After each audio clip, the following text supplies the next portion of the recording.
Every year, millions of international students travel to different countries to study at university.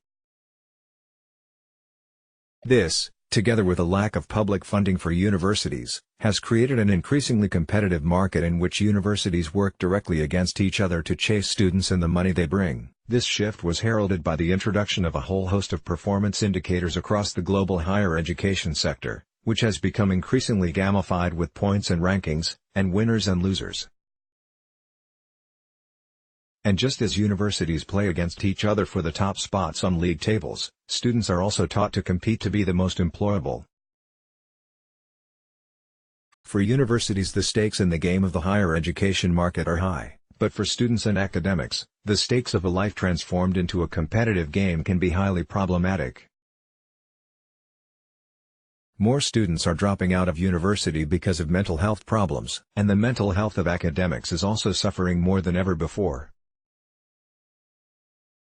One recent survey found that 43% of academic staff exhibited symptoms of at least one mild mental disorder, with increased workloads and pressures surrounding the job primarily to blame. Making knowledge production into a game also puts academics in competition with each other, as research is being measured mainly by who publishes first and in the best journals, which actually slows the progress and sharing of knowledge. A game to be won. Framing education and society as a zero-sum game can be directly tracked back to the 19th century pseudoscience of social Darwinism and the eugenics movement.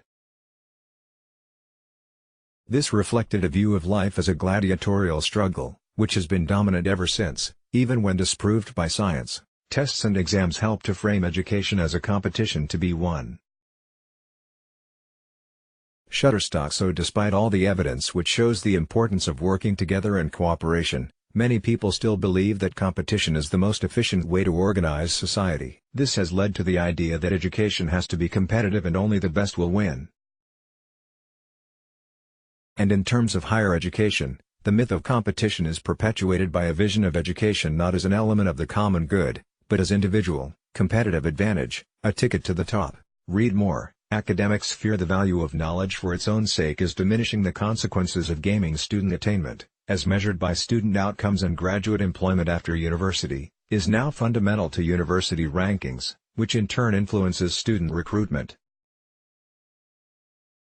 To avoid being the losers in these games, both students and lecturers are put under an extreme amount of pressure to relentlessly focus on outcomes instead of processes.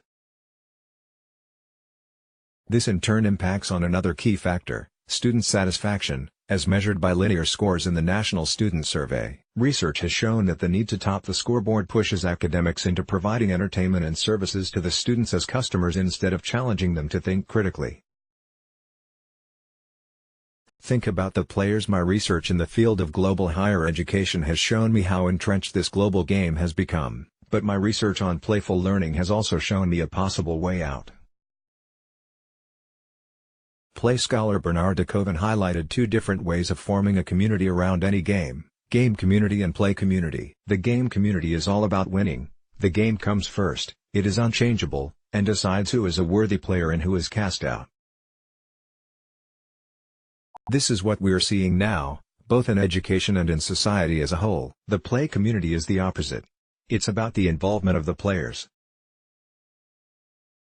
It's the players who decide if a game is worth playing as it is, or if it would be more inclusive to change it. Over the next few months I will run a series of workshops, with students, staff and partners all around the world, that will look into unpacking the games we play.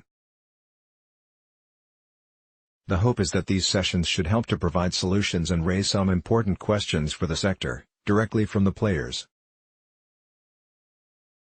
And given that a recent poll of almost 38,000 UK students suggested that rates of psychological distress and illness are on the rise in universities, it is clear the sector desperately needs to reclaim its play community, and create an alternative, cooperative and inclusive playground sooner rather than later. Let's block ads. Why?